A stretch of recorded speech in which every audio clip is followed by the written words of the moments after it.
بگیرداب بلا افتادہ کشتی ضعیفان و شکستہ رات و پشتی بحق کے خواجہ عثمان ہارون مدد کن مدد کن مدد کن یا معین الدین چشتی۔ ممبر پر رونق افروز شہزادہ خلیفہ قطب المشائخ حضرت علامہ مفتی منظر خان صاحب قبلہ اشرفی، برادر مکرم حضرت مولانا کفیل انور صاحب اشرفی، حضرت علامہ سید افضلی صاحب، وہ جمیع عرش مقام سادات کرام، علماء ذوی الاحترام، حاضرین محفل، پردہ نشین ماؤں اور بہنوں، السلام علیکم ورحمت اللہ وبرکاتہ۔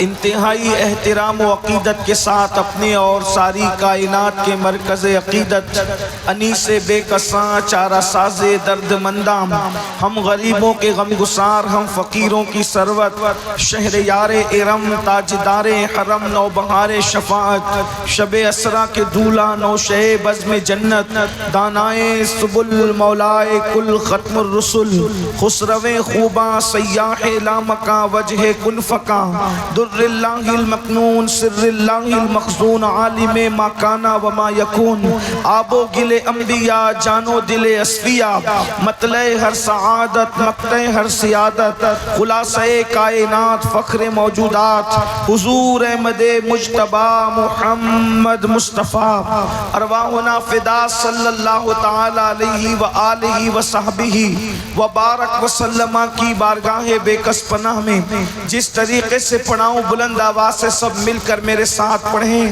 الصلاۃ والسلام علیک یا رسول اللہ،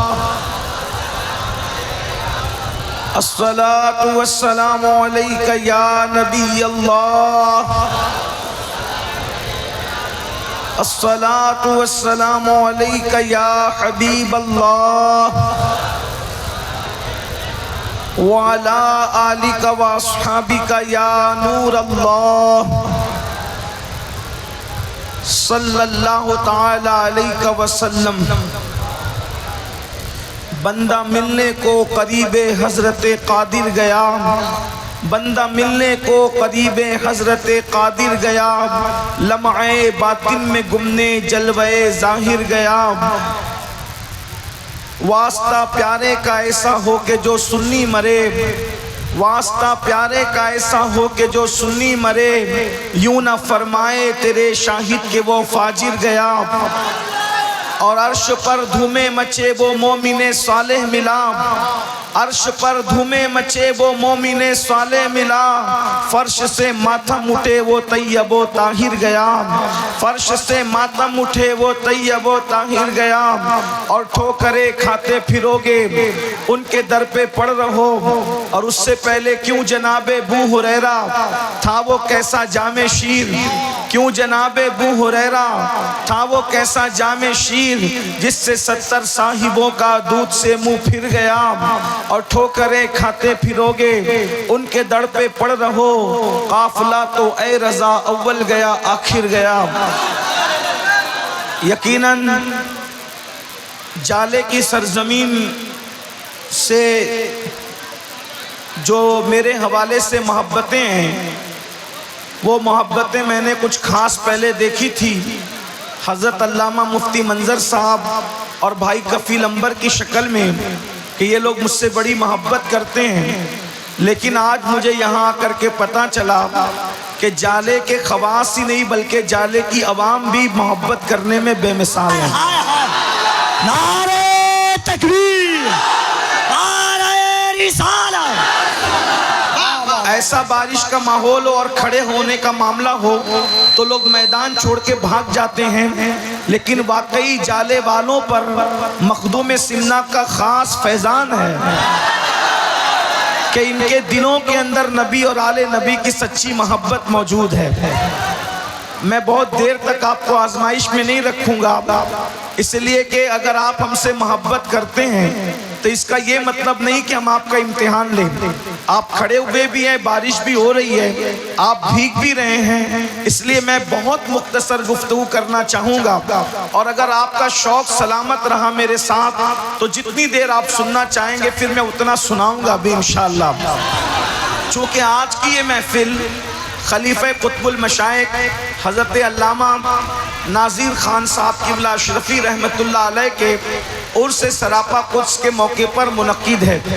ایک حیرت کی بات یہ ہے، اگر آپ سننا چاہتے ہیں تو تھوڑا سا پیغام سن لیں۔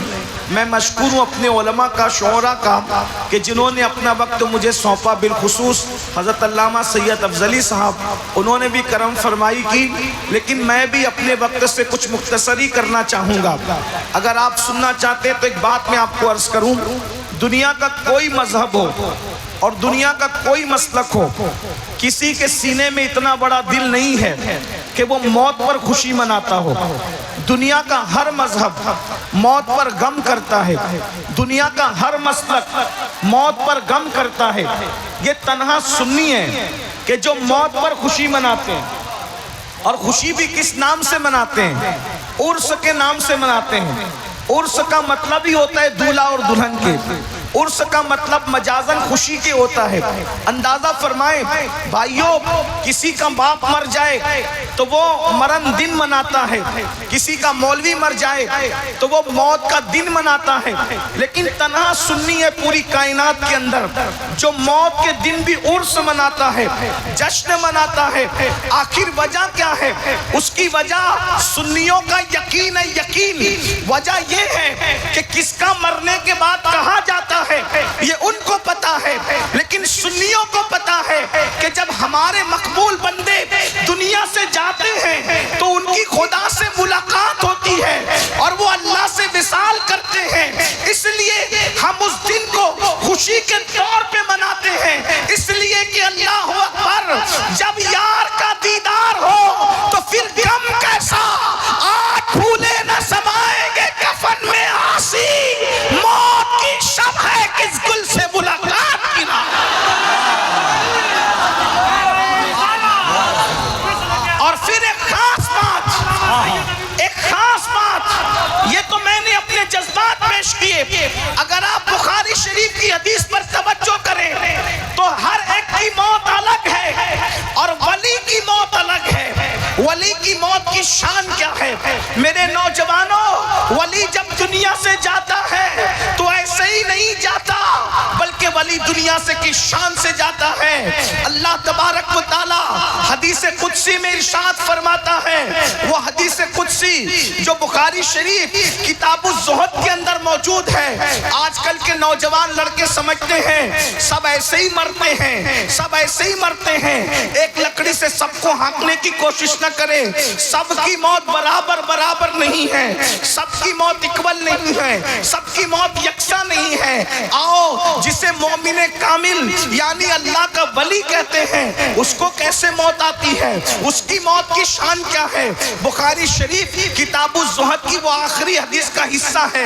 اللہ پاک ارشاد فرماتا ہے، یہ حدیث آپ نے بار بار سنی لیکن آخری ٹکڑا بیان سے رہ جاتا ہے اکثر۔ وہ حدیث کیا ہے؟ جب بندہ نوافل کی کثرت کرتا ہے تو میں اس کی آنکھ ہو جاتا ہوں، میں اس کے کان ہو جاتا ہوں، میں اس کی زبان ہو جاتا ہوں، میں اس کے پیر ہو جاتا ہوں، میں اس کے ہاتھ ہو جاتا ہوں۔ یہ روایت آپ نے بار بار سنی ہوگی، اسی کا آخری حصہ ہے۔ اللہ پاک ارشاد فرماتا ہے حدیث قدسی میں کہ مجھے کسی کام کے کرنے میں تردد نہیں ہوتا۔ اللہ کیا فرماتا ہے؟ مجھے کسی کام کے کرنے میں تردد نہیں ہوتا۔ تردد کس کو کہتے ہیں؟ تردد اللہ کے لیے ابھی میں نہیں کہہ رہا ہوں اس معنی میں، لیکن اللہ فرماتا ہے کہ مجھے کسی کام کے کرنے میں تردد نہیں ہوتا۔ اللہ اکبر۔ تردد کا مطلب اگر ہم عام طور پر کریں تو کیا نکلتا ہے کہ یہ کام کروں کہ نہیں کروں، اس کو کہتے ہیں تردد۔ اللہ فرماتا ہے کسی کام کے کرنے میں مجھے تردد نہیں ہوتا۔ اللہ اکبر۔ وہ پیدا کرنے والی ماں ابھی بچے کو پیدا کرتی ہے اور وہ ماں کی روح نکال لیتا ہے، اس کو تردد نہیں ہوتا۔ وہ پہلے ہی دن ایک ہچکی میں بچے کی روح کو نکال کے مار ڈالتا ہے، ماں کی گود کو خالی کر دیتا ہے، اس کو تردد نہیں ہوتا، وہ گرمی لاتا ہے، اس کو تردد نہیں ہوتا، وہ برسات لاتا ہے، اس کو تردد نہیں ہوتا، وہ روزانہ سورج نکالتا ہے مشرق سے، مغرب میں غروب کر دیتا ہے، اس کو تردد نہیں ہوتا۔ اللہ اکبر، کسی بھی کام کے کرنے میں اس کو تردد نہیں ہوتا، لیکن اللہ ارشاد فرماتا ہے، کیا فرماتا ہے؟ غور سے سنو، اللہ فرماتا ہے جب میں اپنے ولی کی موت کا فیصلہ کرنے لگتا ہوں تو ترددی مجھے تردد ہوتا ہے۔ ولی کی موت کا فیصلہ کرتے وقت اللہ فرماتا ہے مجھے کیا ہوتا ہے؟ تردد ہوتا ہے، تردد۔ اللہ پھر تو کیا کرتا ہے؟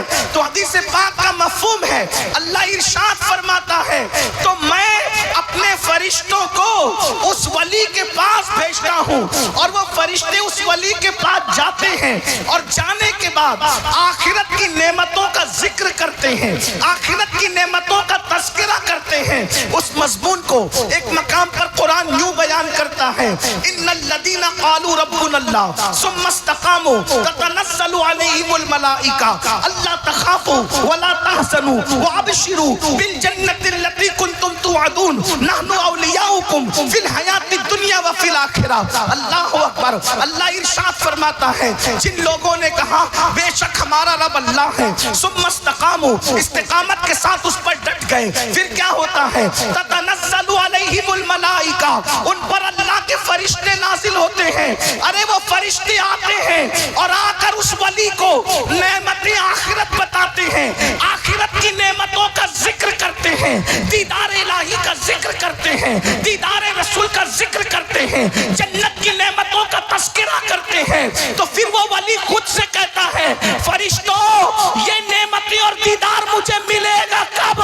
تو اس وقت فرشتے کہتے ہیں جب تک موت کی لذت نہیں چکھو گے اس وقت تک آخرت کی نعمت نہیں مل سکتی۔ تو وہ ولی خود سے کہتا ہے ارے پھر دیر کس بات کی ہے، جلدی کرو۔ ادھر ولی موت کے لیے تیار ہوتا ہے، ادھر اللہ اس کی موت کا فیصلہ فرماتا ہے۔ یہ ولی کی موت ہے جو اللہ کو راضی کر لیتے ہیں، اور ہماری موت، ہم لوگوں کی موت کتنی دردناک۔ بس اسی پہ بات مکمل کرتا ہوں، ہماری موت کتنی دردناک ہے۔ اللہ اکبر۔ حضرت سیدنا عبداللہ ابن عمرو ابن عاص ارشاد فرماتے ہیں، عبداللہ ابن عمرو ابن عاص ارشاد فرماتے ہیں کہ میں نے اپنے بابا سیدنا عمرو ابن عاص سے پوچھا کہ بابا جب کسی انسان کو موت آتی ہے تو کیسی ہوتی؟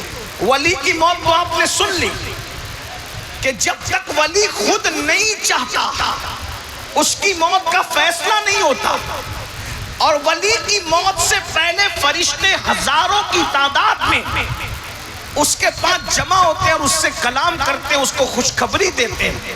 وَأَبْشِرُوا بِالْجَنَّةِ الَّتِي كُنْتُمْ تُوعَدُونَ، قرآن کہہ رہا ہے اس کو جنت کی بشارت دیتے ہیں، مرنے سے پہلے اس کو جنت کی بشارت دیتے ہیں۔ لیکن ہماری موت کیسی؟ اللہ اکبر۔ اب تھوڑی دیر، حالانکہ موسم بارش کا ہے، بھیگتے وقت کوئی سنجیدہ گفتگو آپ کے دماغ میں اترے نہ اترے، تھوڑی دیر آپ کا بڑا احسان، بڑی محبتیں، شاید مجھے آخری دم تک یہ محفل یاد رہے گی، اور آپ لوگوں کی محبتیں بھی یاد رہے گی، آپ لوگوں کی وفاداری بھی یاد رہے گی، آپ لوگوں کا پیار بھی یاد رہے گا، اور بھیگ کر اس کیچڑ میں سننا بھی یاد رہے گا۔ اس لیے تھوڑی دیر بہت دل کے کانوں سے سننا، بڑی قیمتی گفتگو ہے۔ ایسی محفل سجانے کے لیے بڑی محنتوں کی ضرورت ہوتی ہے۔ میرے بھائیوں، ہماری موت کیسی؟ عبداللہ ابن عمرو ابن عاص کہتے ہیں میں نے اپنے بابا عمرو ابن عاص سے پوچھا کہ بابا جب کوئی انسان مرتا ہے، عام انسان مرتا ہے، تو اس کو موت کیسی آتی ہے؟ تو عمرو ابن عاص کہتے ہیں میرے بیٹے اگر انسان کے سینے پر زمین اور آسمان سمیٹ کر رکھ دیے جائیں تو کتنی تکلیف ہوتی ہے، کتنا وزن انسان محسوس کرتا ہے، اتنا ہی وزن انسان موت کے وقت محسوس کرتا ہے جب انسان دنیا سے جاتا ہے۔ اے میری قوم کے جوانوں، ایک دن دنیا سے جانا ہے، غور کرو تمہیں وہ موت چاہیے جس سے پہلے جنت کی بشارت دی جاتی ہے، یا یہ موت چاہیے؟ اللہ اکبر۔ سیدنا عمرو ابن عاص کہتے ہیں انسان کے سینے پر زمین اور آسمان سمیٹ کے رکھ دیا جائے تو اتنی تکلیف نہیں ہوتی جتنی تکلیف انسان کو موت کے وقت ہوتی ہے۔ اللہ اکبر۔ اور انسان جب مرتا ہے تو اس کو یوں لگتا ہے کہ وہ ناک سے سانس نہیں لے رہا ہے بلکہ وہ سوئی کے ناکے سے سانس لے رہا ہے۔ اندازہ فرمائے۔ اللہ اکبر۔ میرے بھائیوں، میرے نوجوانوں، اے ہوش مند، ہوشیار، عقل مند، دانشور جوانوں، مجھے بتاؤ اگر زکام ہو جائے اور ناک بھر جائے تو انسان کا کیسے دم گھٹنے لگتا ہے جب اس کی سانس نہیں نکلتی؟ ذرا سوچو تو صحیح، موت کے وقت انسان ناک سے نہیں بلکہ یوں لگتا ہے جیسے سوئی کے ناکے سے وہ سانس لے رہا ہو۔ انسان کی کیفیت یہ ہوتی ہے۔ عبداللہ ابن عمرو ابن عاص کہتے ہیں میرے بابا عمرو ابن عاص نے بتایا بیٹا اگر کسی کے پیٹ میں ببول کا درخت گھسا دیا جائے اور ایک ایک رگ میں، ایک ایک نس میں ببول کا کانٹا گھس جائے اور کوئی طاقت کے ساتھ اس کو کھینچے تو کیسے اس کی رگوں کو وہ تار تار کر دے گا، اسی طریقے سے جب کوئی انسان مرتا ہے تو اس کی کیفیت یہ ہوتی ہے۔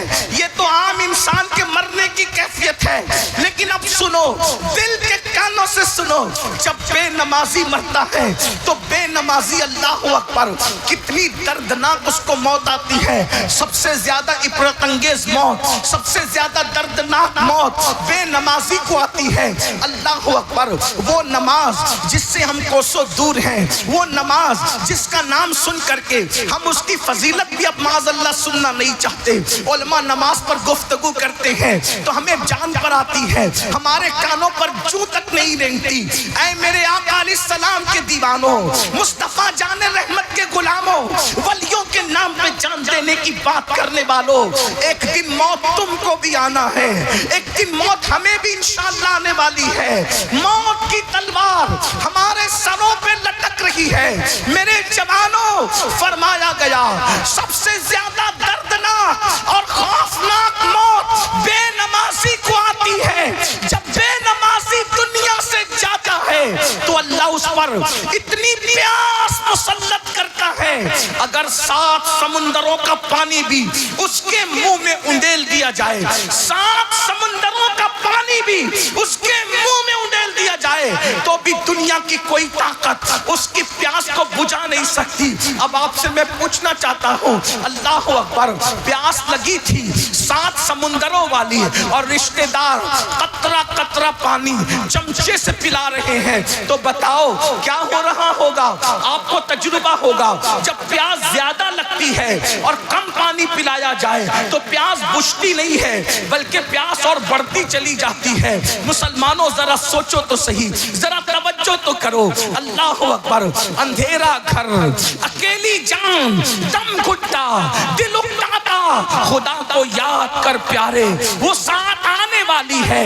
میری قوم کے جوانوں، اپنی آخرت کی تیاری کر لو۔ یہ جن کے عرس مناتے ہو، ان لوگوں نے آخرت کی تیاری کی تو کس شان سے دنیا سے گئے؟ ہم نے آخرت کی کیا تیاری کی؟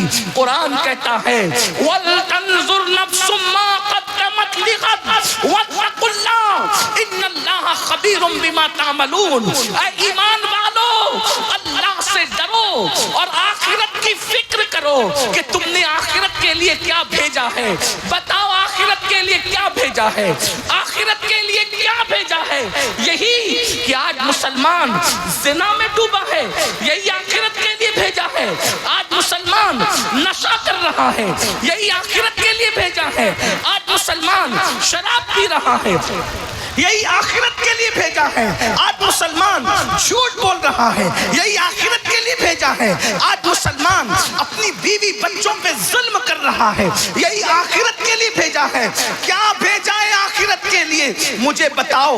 اللہ اکبر، آج تو حال یہ ہو گیا، زنا کی فلمیں دیکھ کر، زنا کی تصویریں دیکھ کر، گندی پکچریں دیکھ کر آج 16 17 سال کے لڑکے اور لڑکیاں زنا کی طرف بطور فیشن بڑھ رہے ہیں۔ اللہ اکبر، ایک وہ دور تھا جب زنا کا نام مسلمان سنتا تھا تو اس کے بدن کے رونگٹے کھڑے ہو جاتے تھے، یا اللہ یہ کس گناہ کا نام آیا ہے، یا اللہ یہ کس پاپ کا نام آیا ہے۔ لیکن افسوس، گندی فلموں نے، گندی پکچروں نے، گندی ناولوں نے، گندے ماحول نے، گندے فیشن کی گندی تہذیب نے آج میری قوم کے ان جوانوں کو زنا کے دروازے پر پہنچا دیا ہے۔ وہ جوان جس کے بارے میں اقبال نے کہا تھا، عقابی روح جب بیدار ہوتی ہے جوانوں میں، نظر آتی ہے ان کو اپنی منزل آسمانوں میں، نہیں تیرا نشے من قصر سلطانی کے گنبد پر تو شاہی ہے، بسیرا کر پہاڑوں کی چٹانوں میں۔ اے میری قوم کے شاہین صفت جوانوں، تم محمد عربی کے سپاہ ہو، تم محمد عربی کے جوان ہو، تم محمد الرسول اللہ کے غلام ہو، تم کوے نہیں ہو، تم چڑیا نہیں ہو کہ گناہوں کی گندگی پہ بیٹھو، تم محمد الرسول اللہ کے عقاب ہو۔ عقاب، اللہ نے تمہیں زمین پہ پاپ کے لیے نہیں بھیجا، اللہ نے زمین پہ تمہیں پاپ کا خاتمہ کرنے کے لیے بھیجا۔ میرے بھائی، تو ہی تھا جس نے اسلام کے لیے دریاؤں پہ کشتیاں جلائی تھی، تو ہی تھا جس نے بیت المقدس پہ اسلام کا پرچم لہرایا تھا، ارے تو ہی تھا جس نے اللہ اکبر دنیا میں انقلاب پیدا کیا تھا۔ مگر ہائے میرے جوان، آج تجھے کیا ہو گیا؟ تو گانوں کی دہلیز پر ایمان کا سودا کرنے لگا، تو فلموں کی دہلیز پر ایمان کا سودا کرنے لگا۔ مسجد مرثیہ خواہ ہے کہ نمازی نہ رہے۔ میرے بھائی، تو نے تو صحراؤں میں نمازیں ادا کی تھی، تو نے تو گرجاؤں کو مسجد بنایا تھا۔ اقبال ہی نے تو کہا ہے، دی اذانیں کبھی یورپ کے کلیساؤں میں، دی اذانیں کبھی یورپ کے کلیساؤں میں اور افریقہ کے تپتے ہوئے صحراؤں میں، دشت تو دشت ہے، دریا بھی نہ چھوڑے ہم نے، بحر ظلمات میں دوڑا دیے گھوڑے ہم۔ اقبال کہہ رہے ہیں کہ ہم نے یورپ کے کلیساؤں میں اذان دے کر، توجہ، اقبال کہہ رہے ہیں ہم نے یورپ کے کلیساؤں میں اذان دے کر ان کلیساؤں میں اذان دی، اذان افریقہ کے صحراؤں میں اذان دی، اور آج ہمارا حال یہ ہو گیا، اگر ہمارے گھر میں بچہ پیدا ہو، بچہ، ہم اپنے بچے کے کان میں اذان دینے کی اوقات اور حیثیت نہیں رکھتے۔ جو جوان اپنے بچے کے کان میں اذان دینے کا علم نہ رکھے، وہ کلیساؤں میں کیا اذان پڑھے گا، وہ صحراؤں میں